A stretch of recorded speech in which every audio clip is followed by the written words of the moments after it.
Hello guys, সবাই কেমন আছেন? আশা করি ভালো আছেন। আজকে আমরা সবাই মিলে করতে চলেছি বাহিরে পিকনিক। আমাদের যা যা দরকার আমরা সবই তা বাহির থেকে কিনে নিয়ে এসেছি। সাথে আরো অনেক কিছু নিয়ে এসেছিলাম।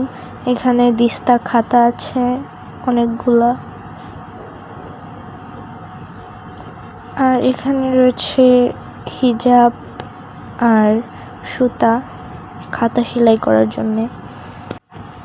আর এখানে রয়েছে একটা শাড়ি, এখানে দারচিনি, এলাচ, লবঙ্গ আর কয়েকটা বাটা মশলা। আর এখানে রয়েছে পেঁয়াজ, মরিচ আর ডাল, এখানে আর অনেকগুলা চাল।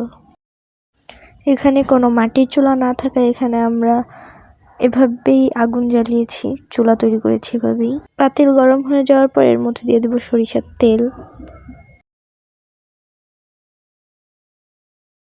তেজপাতা, লবঙ্গ আর পেঁয়াজ মরিচ কুচি দিয়ে দিব। এগুলো সবকিছু ভালোভাবে নেড়ে নিতে হবে। এরপর দিব আগে থেকে বেটে রাখা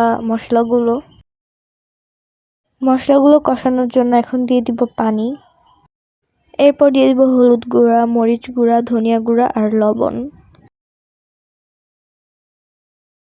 এরপর কেটে রাখা মুরগির মাংসগুলো দিয়ে দিব।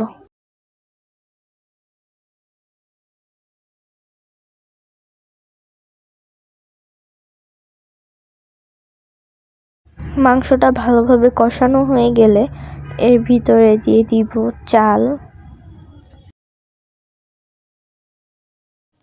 মাংসের সাথে এই চালগুলো ভালোভাবে মিশিয়ে নিতে হবে। এরপরে ডাল দিয়ে দিতে হবে, এটাও ভালোভাবে মিশিয়ে নিতে হবে। এরপর দিয়ে দিব পানি। এরপর এটা ঢেকে দিলেই হয়ে যাবে আমাদের সুস্বাদু খিচুড়ি। And yeah, that's our yummy খিচুড়ি।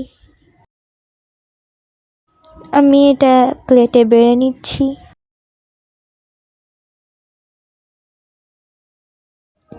এর উপর দিয়ে আচারের তেল দিয়ে দিব। সত্যি বলতে খুব মজা হয়েছিল খিচুড়িটা।